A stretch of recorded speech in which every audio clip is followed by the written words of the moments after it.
Hello, everybody. So we are getting ready to start this particular live stream, and I am super excited. Hi, Daniel. I see you on there.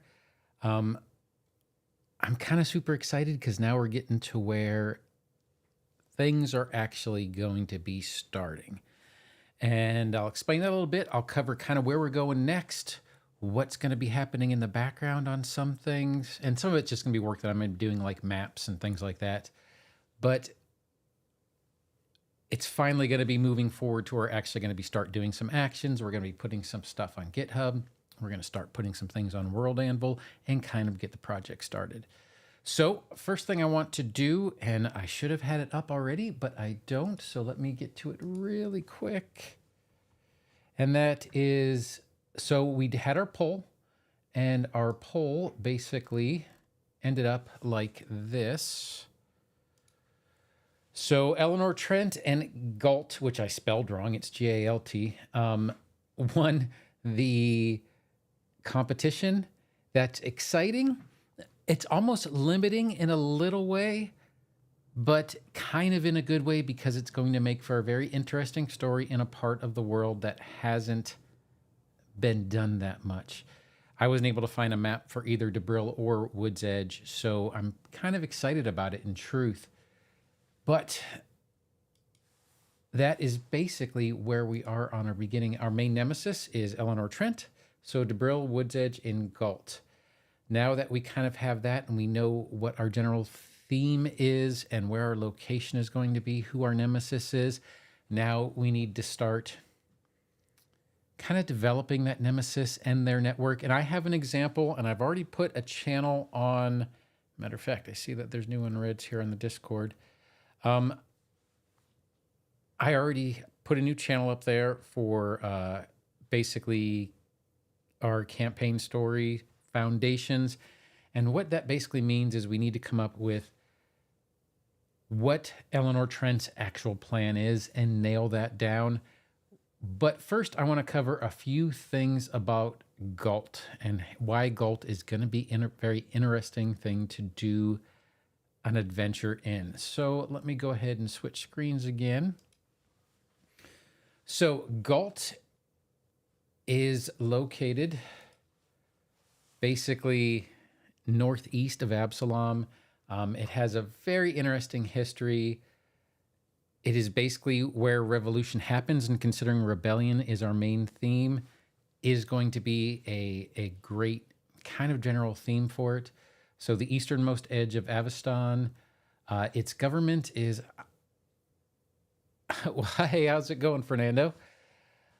Oh, the kind of the big thing I really thought that was super interesting about Galt is the lack of government, as well as some of the things that our player characters are going to have to watch out for. First one I want to mention with Galt is they are basically kind of the hooded executioners of Galton justice, as it kind of says in these little notes up here. Violent, mob ruled, rarely just. Now, generally speaking, our player characters should not run afoul of them simply because they are going to be trying to not stick with the nobility. They're going to be trying to work on rebellion with the nobility. So they shouldn't really have too many problems with it. However, they still want to stay outside of their notice, especially if they fall for any subterfuge or any of the side plots or anything that goes on. They can still be generally pretty fierce. They basically, they're headhunters. They're guardians and maintainers of the final blades, the guillotines, which are the most feared symbols of Galton justice. They're unnamed. They generally are hooded or they wear masks. This was kind of the picture that was on Pathfinder Wiki. The closest thing I could come up to was an Executioner Creature 6, which is a fairly high level, although once again, everybody who's in that organization isn't going to be a 6th level creature. And remember, our player characters are either 1 to 3 or 1 to 5. And I want everybody to keep that in mind as we get to when we start talking about the minions and some of the people that are actually underneath Eleanor Trent. I've put different levels on them just in case, with different kind of backgrounds, so that you can see how you can kind of play with them. So another big thing is government. It's a pretty fickle thing. They do have a revolutionary council. They do have a senate, although generally speaking, it's not going to be taking place in the far western edges of Galt where we are. We're basically in two small towns. Debril is about 600 people, and Woods Edge is 14,200 people. So there actually isn't going to be that much government we have to worry about. Our rebellion is generally going to be decided by us. I'm going to show you my story, my hierarchy of minions, some of the other minions that might be involved, as well as some of the general townspeople, because this is a fairly big outlaw area because there isn't a lot of justice here, and we are going to be traveling between two cities. So you can go ahead and create parties out of just general people, which kind of makes it interesting as well. So government, a few who claim power keep their heads for more than a few years. Kind of the thing is that they always say is, every 5 years there's a new revolution, new government. So it changes leadership with shocking regularity. New group of bloodthirsty revolutionaries claim power. The current chairman is Camilla Drennock, a citizen of Galt who lost her mother. This is all in the capital. We're probably not going to be running into her. I just kind of left this in the background. I did put it in the campaign stories chat on the Discord. And I might put this up on the community board on YouTube as well, so people can kind of look at it if they aren't on the Discord. But this is just kind of giving a brief summary of what is going on in Galt. The Revolutionary Council, sometimes termed the Galtian People's Council, it is the de facto government in the chaotic land. Once again, Camilla Drannock, Izarn, the capital of Galt. Let me go ahead and bring up a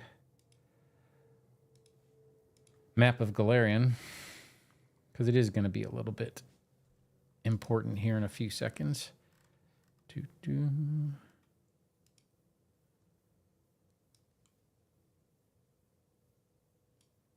Okay, so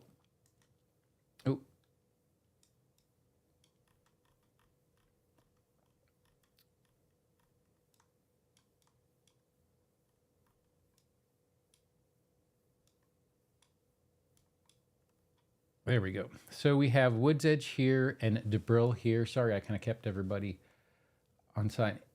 Izarn is way up here. It's not something we're really going to be worrying too much. And if you really want to know the main, if we go back to the Grey Gardeners, the Grey Gardeners are generally headquartered over here, and we are basically between these two particular cities. So there isn't going to be a lot of interaction, but it is something that we can bring into the campaign if it is something that we find interesting. So just keep that in mind. So as far as the Revolutionary Council, it's not something we have to really worry too much about. We are just mainly worried about the local leaders and our local leaders. My thought on my part of the story, Eleanor Trent is going to be leading something secretly in the background, but I'll get to that in a little bit here. Then there is a Senate right now. There are around 100. There used to be 300, but there are 100 now, mainly thanks to the Grey Gardeners, Galt's Executioners.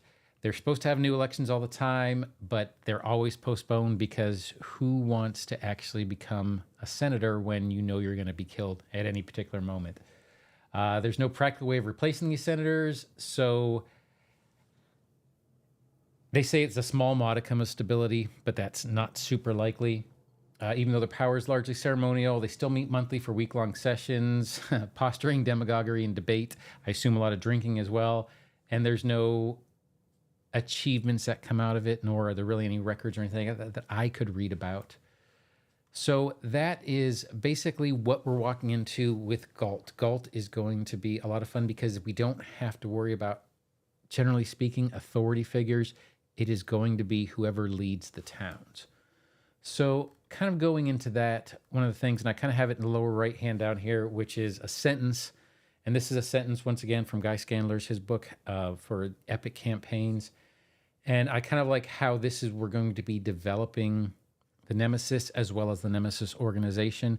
And this is kind of where we're going to start. We're going to start with the Nemesis, determine what their goals are. And then after we're done with this, we're going to work from the player characters and why they would want to even interact with this particular organization. So the basic sentence is someone wants something badly by a specific time and is having difficulty getting it using a certain method because of the player characters. So if you go ahead and break that down, how I broke it down for my particular story. And once again, I'm proposing a story, but I really encourage you guys to submit your own, and then we can go ahead and decide and combine and make sure that this is a collaborative effort. And we have someone, our main nemesis, Eleanor Trent. She has a house in Debril and her shop is in Woods Edge. She wants something. She wants total control of, this is my story, total control of the trade market in Woods Edge. So basically, she wants to get it done by a certain time frame. The time frame, if it's 1 to 3, 1 to 5, is going to be a short time frame, let's say 1 to 3 months. So there are multiple festivals that you could go ahead and put this with, or you could create one on your own. It could be an upcoming festival, Harvest Festival, Market Day. I did kind of take a look at, and this is a really good website to go to. If you go to Pathfinder Wiki, and you can search for celebrations, but if you go to Pathfinder Wiki, you'll see that there was a signing day that for Galt, which is the second Oath Day of Rova, or Independence Day, which is the 5th of Neth. But you can make it any particular holiday you want. It could just be a market festival, and I'm actually kind of thinking a Market Day would be a good one for this, simply because it deals with a trade council. So someone wants something by a certain time frame, and they're having difficulty getting it simply because the merchants are reluctant to give her minions power over them. They have a poor profit already because it is a poor country that has horrible trade contracts with surrounding countries. And there is the Galtian nature of just being revolutionaries and not submitting to authority. Using something, so a certain method. So Eleanor Trent's method is a network of underlings that she secretly controls. She's a merchant as well in Woods Edge, so she is secretly controlling this kind of in the background, led by a gang leader. Initially, she does this through minions and manipulation, and basically it's a separate protection organization that Eleanor is running from the shadows. And she's having a problem getting it done because the player characters get involved. So I kind of came up with a few things here so we can kind of go over what some of these particular, what I think these players should be, or NPCs should be in our story. So Eleanor Trent is the head of an organization. Now, my thought is that Debril is the head, is where they basically have big rose fields and things like that for perfume, so a perfumier. And she could be a despot, which is 5th level creature, normal level. If we are doing players 1 through 3, 5th level's fine. You can do elite or weak, depending on how you would like to do it. Or you could also do, if you wanted to lower it down and not worry about any of the templates, you could make her a mastermind. So we kind of have somewhere to go with Eleanor. We have a basis for what she could be before we come up with her backstory, but she has stats. She has things she can do. Minions. These were the people in the story that the player characters have to work against, work with, get information from. But to me, these are the people in her organization. So the first one, and the player characters might be aware of this one because eventually they're probably going to talk with Eleanor Trent herself. And that would be Millie Trent. Daughter, relative, I have it as an advisor, creature 5. If it ever got to a fight, once again, we have a whole stat block and what that could be, what they could actually do, how they would actually fight, and the actions they could do. Once again, a daughter, relative, niece, or could just, it doesn't have to be a daughter, relative. We could change the last name or change the first name and make it whatever we wanted. But I thought it would be good to tie them together on why she would be an advisor as well as a face with Eleanor without actually getting into the nitty-gritty of the gang. However, her gangs are led by someone, Andre Igosh, who is a gang leader, creature 7, or a beast tamer, creature 4. Now, I do want to say that I did take this into Path Builder Encounters and set this up with 4 player characters of level 4. So if they were to actually address this particular villain at level 4, with 4 player characters, this being a level 7, it would be a severe, not an extreme. But if you wanted to, you could take it down to like a beast tamer and give them a companion animal. That could also be part of the combat. But I had this kind of as the gang leader, the one that the player characters, at least initially in the story, are thinking they are fighting against. As far as if we're going with a perfumier type thing, then because there are such poor trade contracts with any surrounding countries, a lot of things would have to be smuggled if Eleanor wanted to make any money besides just controlling the town. So she could sell the lower class stuff in Wood's Edge, but she could also have a higher level stuff that gets sent out. Anyways, Vanessa Termal is one of the underlings that would be a reckless scientist. She could also do things basically almost alchemical in order to help the organization. That could be part of what the gang does. Creature level 6, or you could just make her a charlatan. That would be a creature 3. I have her as an elf only because I wanted to start bringing in some other races. And then the last part of the kind of level of minions would be Lorne Dayflow. I have as a halfling. It's a spy.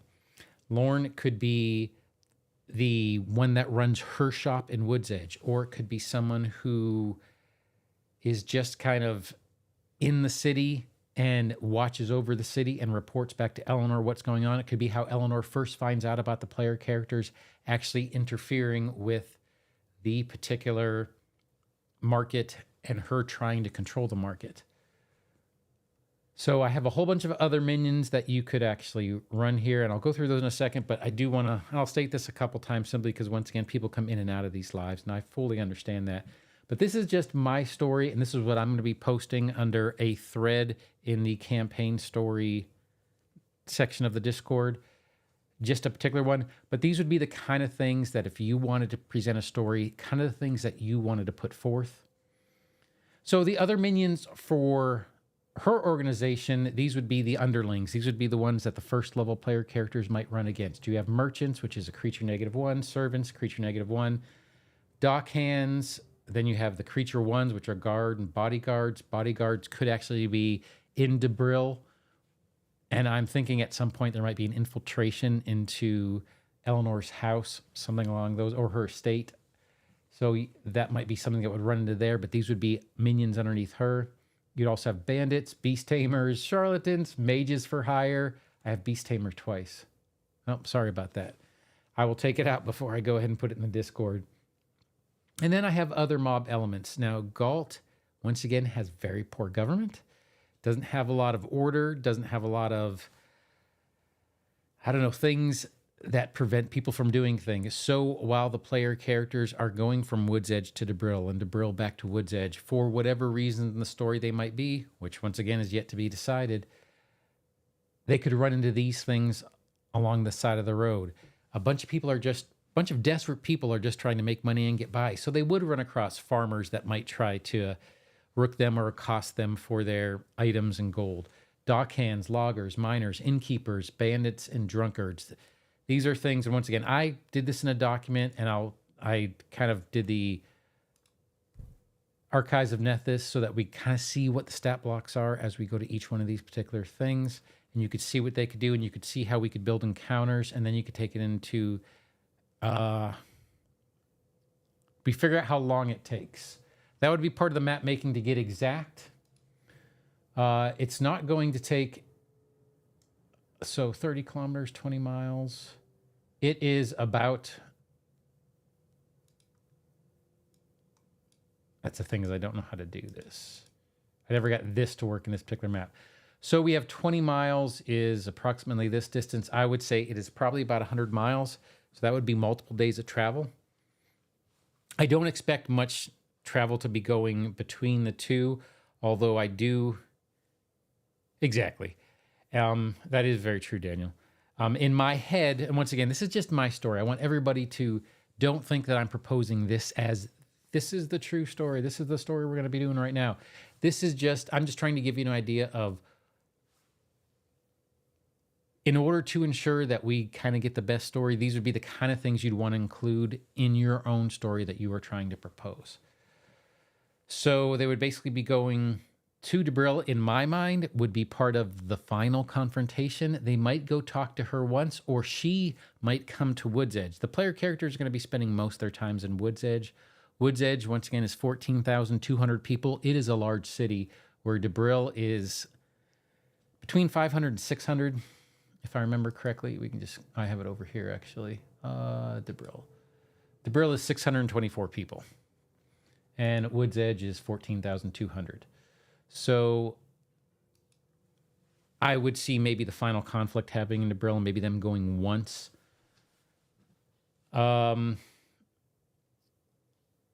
Okay, so as they're doing that travel, they could run into these particular mob elements, or they could be they decide to go into back alleys to search for leads or search for clues or to try to find the headquarters of this nefarious organization that Andre Igush is running. They could run into any of these people in the town and be accosted, have small encounters. Once again, we do have that XP budget. If we're doing 1 to 3, we need to come up with 3,000 XP for an XP budget. If we're doing 1 to 5, we need to come up with 5,000 XP for an XP budget. So these would be the people, the encounters, the things that we would be doing in order to meet that XP budget, in addition to any chases or infiltrations or traps or any other XP you'd like to give for other things that they could be doing within the game.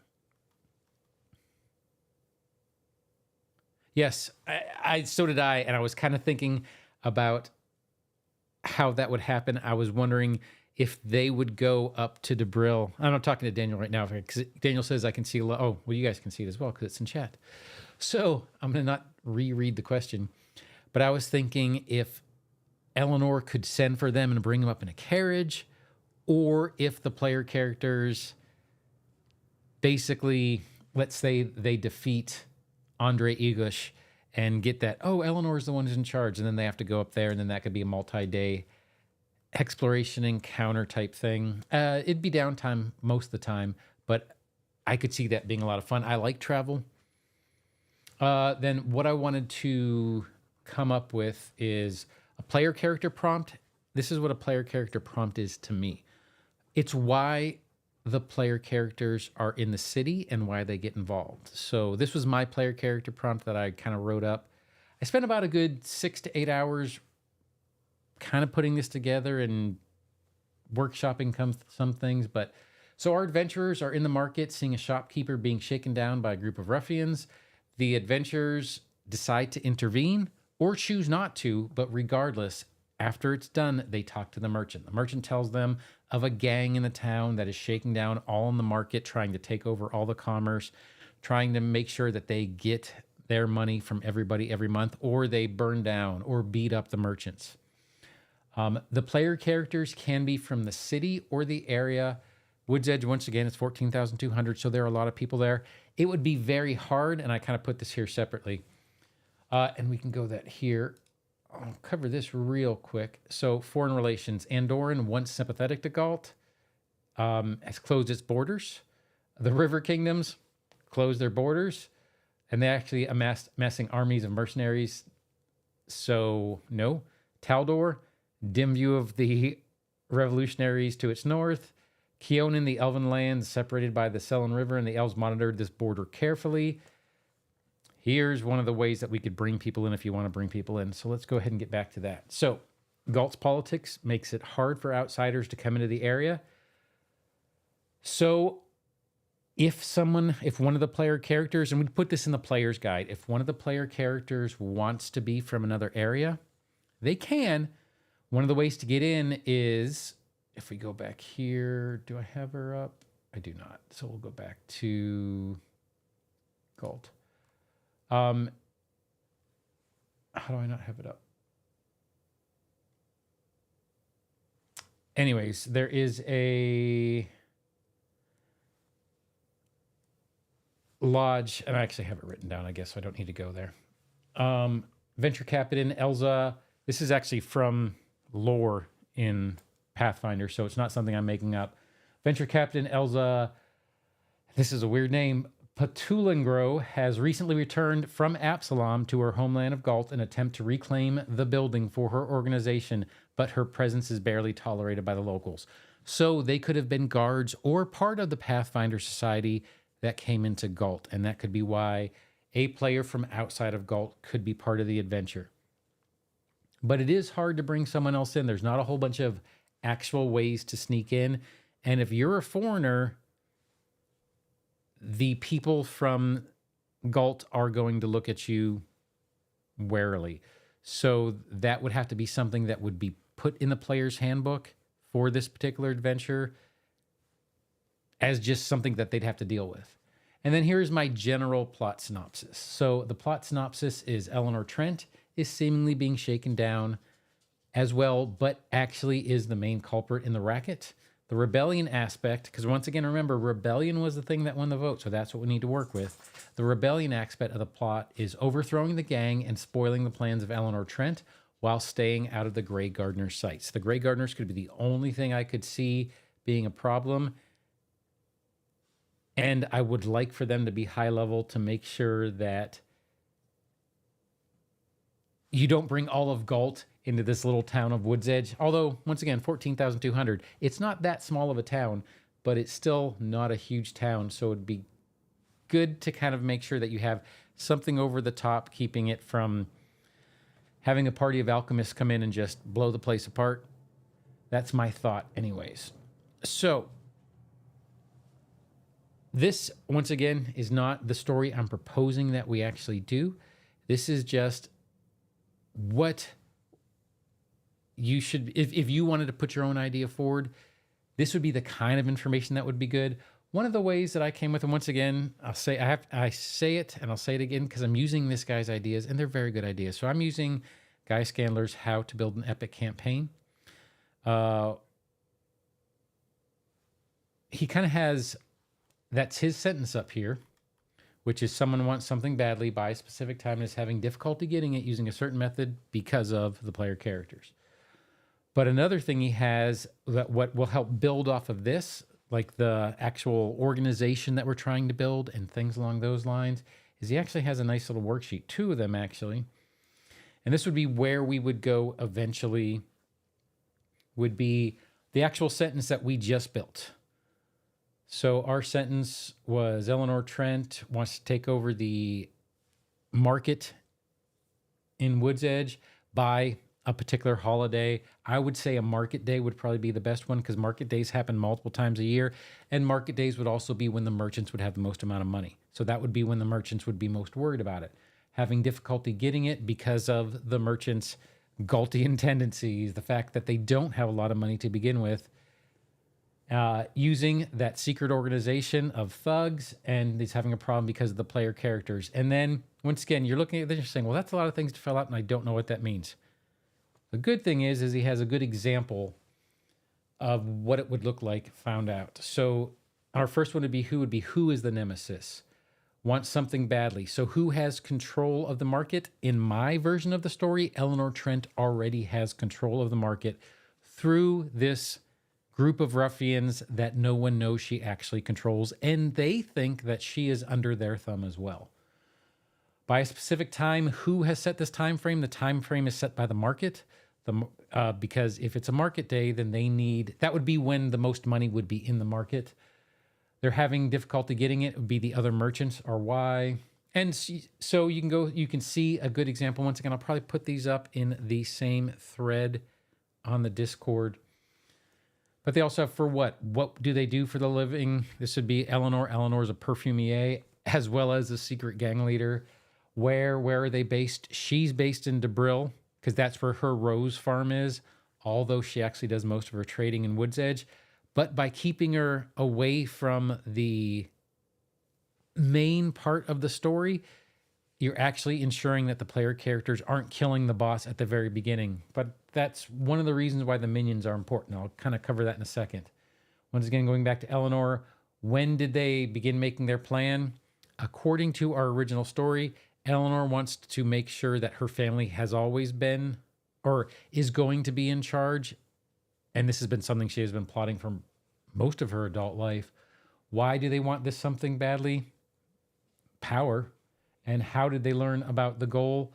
Well, it's something because her family owns a rose farm and have been perfumiers, it's something that she's always known about. So I like this particular approach because it really develops a story. We've had two thoughts when we've been talking about this particular campaign. And one of them has been a traditional story where you have an end goal and the player characters meet the end goal. And then another one, which was more of a node-based story where the player characters could do a bunch of different things and get to it in different ways. And even at the beginning of the adventure, pick whether they wanted to be kind of with the good side or with the evil side. I do think those are both fantastic approaches. I think for a first campaign, for me and for a lot of people, and once again, this is supposed to be kind of a teaching exercise, we're going to be producing a real campaign that you can actually play through, and we'll be play testing it. Once again, it'll all be in Foundry and all these other kind of things that we're planning on doing. But this is our first run through. I could see us doing a little bit of node-based stuff, and a lot of people think of this as a bad word, but we are going to be doing a little bit of railroading. There is going to be some story to this, and there has to be some story to this, because we could do a fully node-based campaign, I guess. However, we're looking to create something a little bit more organized, at least for a first effort learning experience is kind of where I am looking at it. So there is going to be a bit of a story to this. The bottom part of it here, so we have the theme. What do we expect? Well, and the other big thing that Guy Scandler says about this too is all of this is going to fall through. You can plan as much as you want, but you can't overplan because player characters do what player characters do, and they blow up the plan. So this is just so that we can get to what the end goal is and how the player characters could usurp it. What do we expect? It applies to all the columns. What do you expect from the answers above? What images or preconceived ideas come to mind?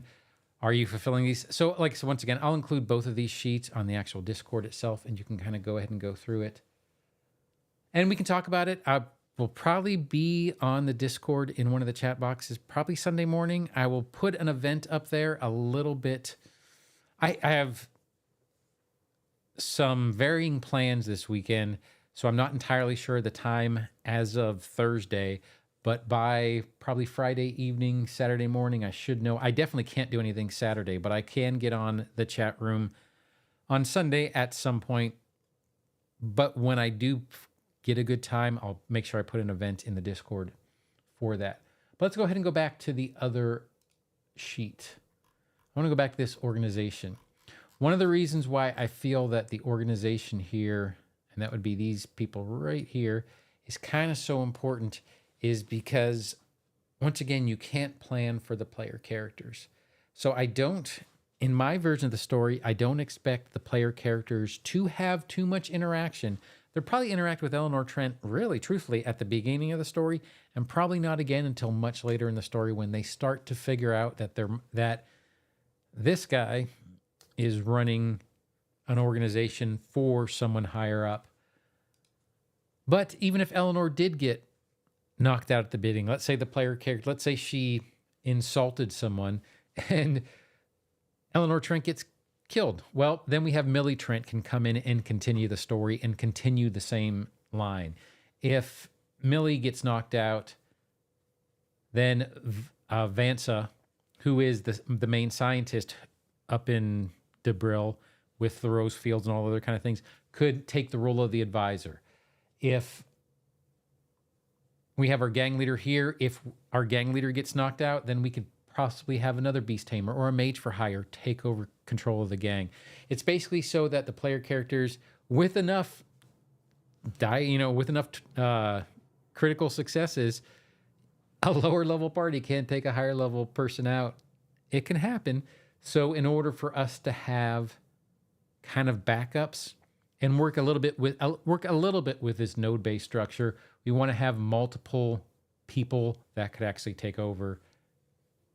Once again, we have Lorne, who is going to be either a merchant / spy in Wood's Edge, or could be the innkeeper, could be the barkeeper or something, but they're going to be in town, but they are a spy for Eleanor.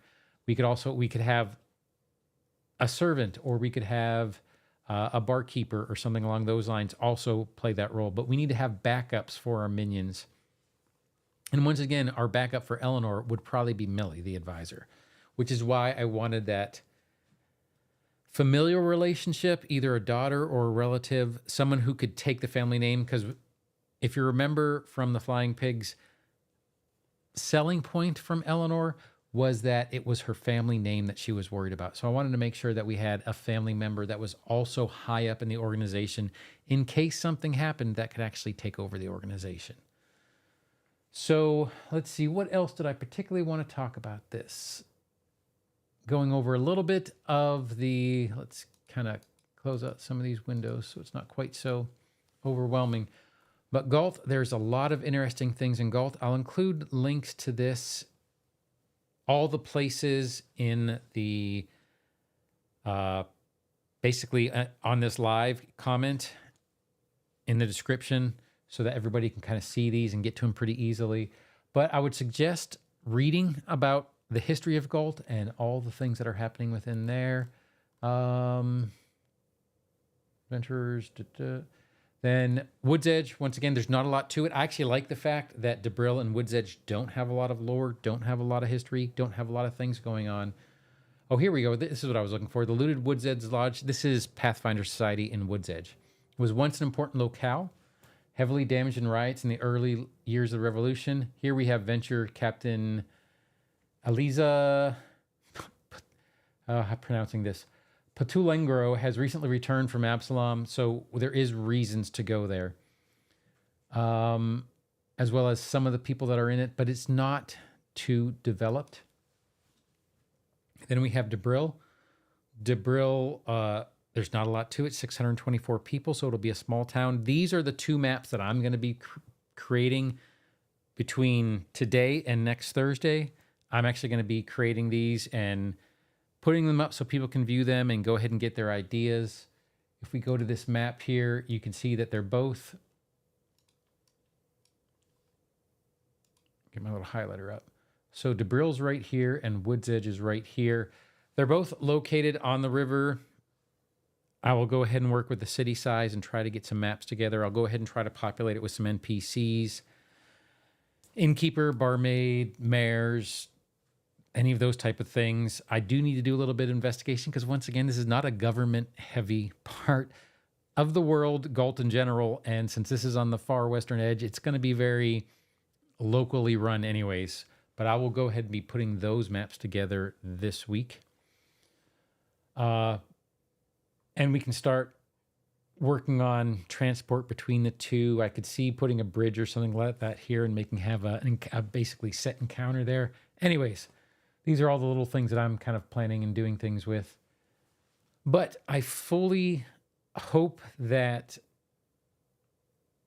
we get some more ideas on this. Once again, I don't mind putting forth this story or writing the story, but I would actually enjoy doing this with other people. And this is my story, and I actually have a whole bunch of little plots and subplots going on in my head and things I could write about. But I don't want to write out a story because we want to make sure that we aren't railroading the players too much while still giving them a common thread. So that railroading word isn't bad, isn't good, but we want a little bit of railroading, but not too much. But yeah, I have all these plots and subplots in my head, but that doesn't mean I'm set on this story. This is just the story I'm creating. I'd love to hear some of the other stories that other people might have. And once again, I'll be in the chat on Sunday at some point. I'll probably try to do 10 o'clock a.m. Central Standard Time, which once again is 8 o'clock Pacific, 9 o'clock Mountain, 10 o'clock Central, 11 o'clock Eastern, and then for the UK, that'd be 4 p.m. Rest of Europe, 6 and further, 6 p.m. as you go on. But at least it'd be in the day for most people and most of the people that I can see in my geographic stats for YouTube. So that's kind of the plan. And then once we get done with that, then we start working on XP budget encounters. So this week is going to be working on Eleanor Trent and her organization and her two places, basically both in Debril and Wood's Edge. That's what's going to be accomplished during this week before next week's actual live. I don't think we're going to be having another vote. I think Sunday we're going to be coming up with a story, combining stories maybe if there's more than one. Once again, I'll go ahead and create a thread for my own, and as people submit stories to that particular thing, we can create more threads for other stories, and then we can see how people feel about what they would like the story to be. And then the following week, we start working on encounter budget, because I'll have the maps done by next Thursday. We start working on encounter budget. I really want to get a subsystem in somewhere, mainly because I love subsystems so much. Be it a chase, be it an infiltration, any of those type of things, I think would be a lot of fun. And I actually would like to do an infiltration into Eleanor Trent's Rose Farm. I could just see that being a lot of fun. But anyways, once again, not telling anybody they have to do anything. These are just my ideas. And then once we get those things set in stone, then we just have to start working on what the format of the adventure looks like. And by format, I literally mean how it would look on a PDF and filling out. You can go ahead and let me grab one. Any of these. Right now, I'm looking at Sky King's Tomb, Mantle of Gold. Let's go ahead and go back to the other one. So right now I'm looking at Sky King's Tomb, Mantle of Gold, but we want to have a little section in the beginning where, campaign, we have a background about why we're doing this. We need to write our own story.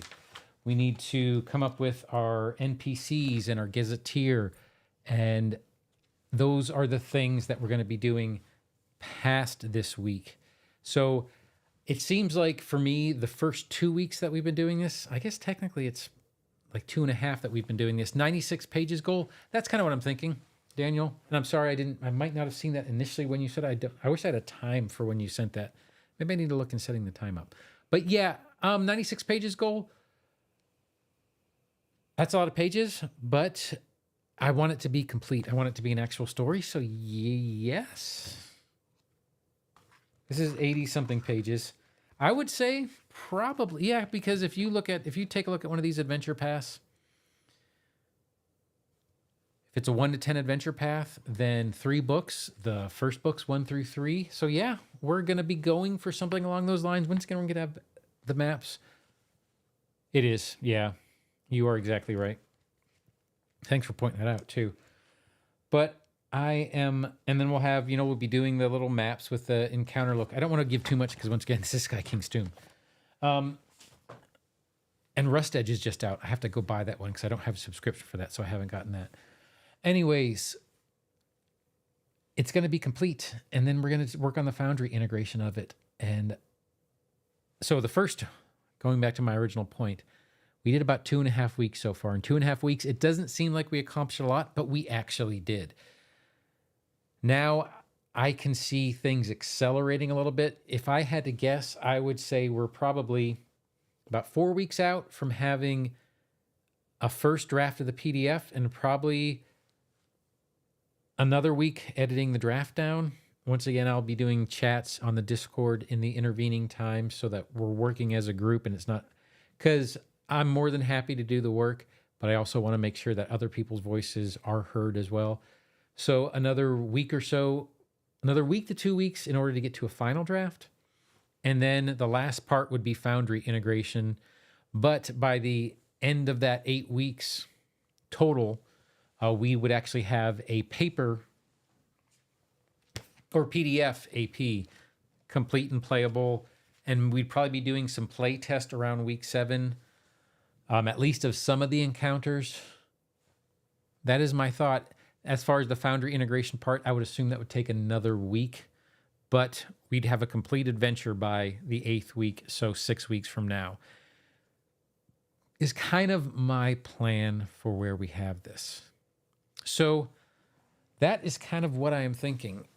Now, that, as far as I can think of, unless there's any other questions about it, and if there are, please feel free to pop in, and I can go from tangent and come back to the main thing.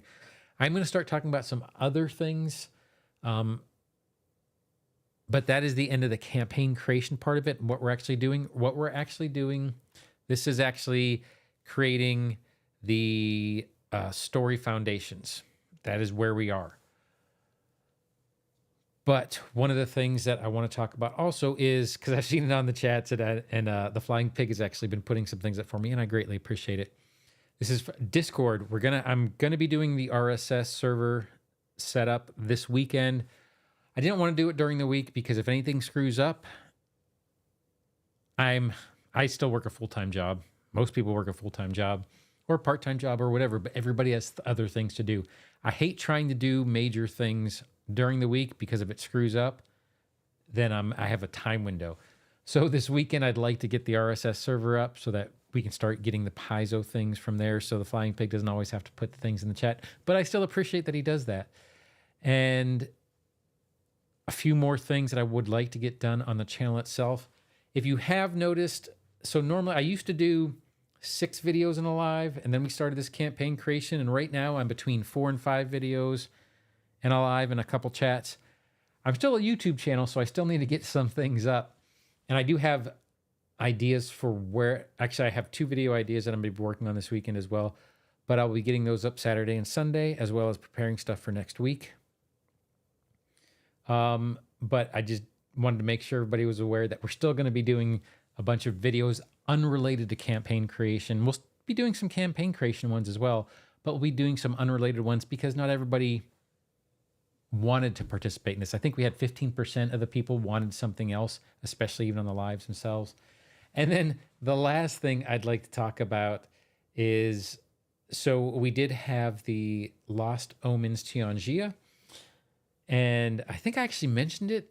No, it wasn't on the last live. I mentioned it during one of the Discord chats. I believe it was on Sunday that they were having a live about Tianjia. I will tell you what, I fully implore you to watch it. It is a great live. There's so much information, so many pictures. Let me bring this little bad boy up here real quick because I had a whole bunch of things set up for this. Video. Sorry, I'm going through my heart. What video was that? That was video 2. Sorry about this. I know people don't like, or I don't feel like it's very fair making people listen to me just chatter. Let's go back to this screen. So there are so much great art for Tianjia. This is a god. This is a god. This is a kaiju collar in the Veleshtamai jungle. There are kaiju or giant monsters, so you can think Mothra, Godzilla, those kind of things. Obviously, Pathfinder flavored, but generally speaking, these are cat or kaiju collars that fight, trap, keep them away from cities. I forget exactly what this was about, but this was a trial that an individual went through. They were talking, this was actually on the live itself, talking a little bit about this little winged potato is what they called it. Another one of the gods, Lady Nanbyo. This is the god. So in War of the Immortals, someone's going to die. One of the gods are going to die. This is the replacement. The replacement, Razni, the Unyielding. Razni, the Unyielding. In Pathfinder, I believe one Elor was a lich, but in War of the Immortals, she becomes human again. And this little birdie here is actually the narrator for the War of the Immortals book. But this is Razni, the Unyielding. That is going to be the god that replaces the one that dies in the War of the Immortals. This is a local person. I forget, Manada, I believe, is where this person was from, but I could be wrong. They kind of talked a little bit about this fish gun. And the reason why I'm showing, Manada. The reason why I'm showing you these pictures is because there's so much information. I tried to make a video and I tried it twice, and every video I made was longer than the one that they did. And I'm trying to do a summary, and that doesn't make any sense. And I tried to take the 11 pages of notes I had and cut it down to 6, and then I just wasn't giving any real information. So I watched the video about 5 times. I actually have a transcript of the video that I hooked my headphones into one of my microphone imports in my Rodecaster Pro 2, and I actually did a transcript of it, and too much. These are some of the familiars, paper doll familiars, which I think is fantastic. These are some of the citizens done. Once again, Kent Hamilton does all their prototype art and a lot of the art for some of their books. Fantastic things. This is the actual cover for the Tianjia World Guide. I forget what this is for. This is an area. This is one of the races, one of the lizard people. That was my slide that I was going. This was going to be the slide for it. I already had a slide created. This is the Tianjia character guide. You see a little bit behind the scenes. That's me cutting out the background of it. That's the original picture. This was a warrior trial for blind fighting. And I forget what it was called off the top of my head. Velashraj is the city in the Velashamai jungle. Wanshou. This is another one of the gods. Yamatsumi, nature god, red hair. And in case you don't know, one of the things they pointed out, volcanoes is kind of one of his things. This is the narrator for the War of the Immortals book. So when you know how they always have in the Lost Omens book, they always have a narrator. The bird is a narrator, and the bird is a graduate student. And you're actually reading their graduate student. I would stop myself for a second. I believe you're reading the graduate student thesis by reading the Lost Omens book is the lead up, but it might not be the thesis. It might just be a paper, but I believe it was the thesis. Another picture. This is actually the god, I believe, of Wangzhou, if I remember correctly. But this is the ruler, basically. Maybe not the god, but it's a kraken. But yeah, it's one of the regions is actually ruled by a kraken. So there is a ton of super cool art. There's a ton of different things that were introduced, but it was just so much information. I like to summarize things for people, and for summary, it needs to be shorter than the original video, and I literally couldn't do it. And plus, I was butchering the pronunciation of some of these things. I felt it was almost disrespectful, in truth. Especially since they did bring up, I don't think that I show this real quick. I think it's kind of important to show. I think it's important to show. And that would be, let's go all the way back here, is the amount of people who contributed to the particular Lost Omens Tianjia book and actually this is War of the Immortals book.